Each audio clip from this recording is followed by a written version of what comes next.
We need more psychology.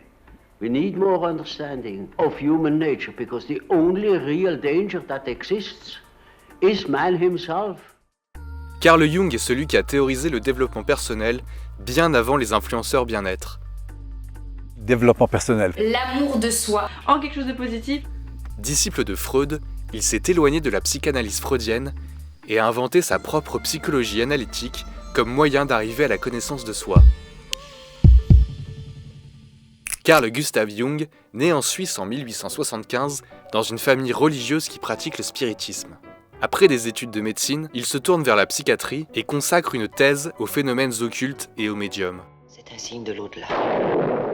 Il se passionne pour l'interprétation des rêves et les travaux de Freud, de 19 ans son aîné. Les deux hommes commencent à nouer une amitié intellectuelle riche. Il va se rendre compte par rapport à son expérience intérieure que l'inconscient n'est pas simplement un lieu dans lequel il y a des refoulements, c'est aussi un lieu qui nous donne des messages, par exemple des rêves prémonitoires. Nous pouvons avoir par nos rêves des indications pour grandir, pour nous accomplir.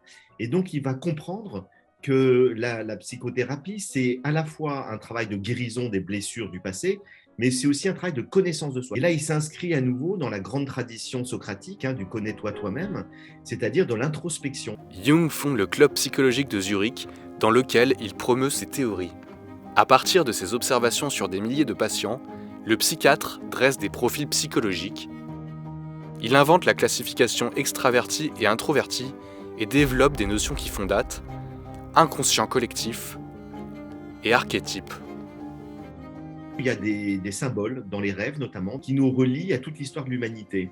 Et donc, il se demande pourquoi des patients qui n'ont jamais quitté leur village font des rêves mythologiques sur la religion de Mitra ou sur telle mythologie grecque, etc.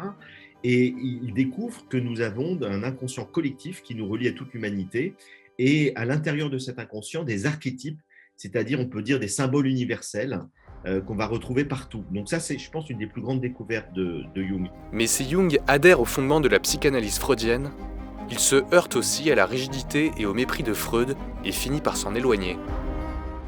Après vont venir des divergences sur la notion de libido. Freud pensait que la libido, cet élan vital, était essentiellement lié à la sexualité, et Jung dira non. Le besoin de sens, par exemple, ou de spiritualité, ça fait partie de la libido, c'est pas de la sexualité. Might that not be caused by your insistence on exclusively sexual interpretation? Bien qu'il soit athée, Jung veut analyser le phénomène religieux et comprendre pourquoi les hommes ont besoin de sacré et de mythologie. Il a analysé qu'il y avait pour lui une dimension religieuse de la psyché. Et il dit il y a dans l'âme humaine, dans la psyché humaine, une capacité de rencontrer le divin, quel que soit le nom qu'on va lui donner ensuite dans les différentes cultures. Pour Freud, l'expérience religieuse est une expérience pathologique qui relève soit de la névrose, soit de la psychose, alors que pour Jung, l'expérience religieuse, quand elle est profonde, quand elle est intérieure, quand elle est intime, c'est une expérience authentique. Jung est l'un des premiers occidentaux à s'intéresser en profondeur aux spiritualités orientales et à les faire découvrir en Europe. Il préface et commente les grands ouvrages millénaires, le I Ching chinois, le livre des morts tibétains, les traités du zen de Suzuki. Après sa mort en 1961, la contre-culture américaine, en quête d'orientalisme et de spiritualité, se réapproprie les théories de Jung sur l'accomplissement de l'individu, en faisant un discours ésotérique et spirituel, parfois confus, le New Age.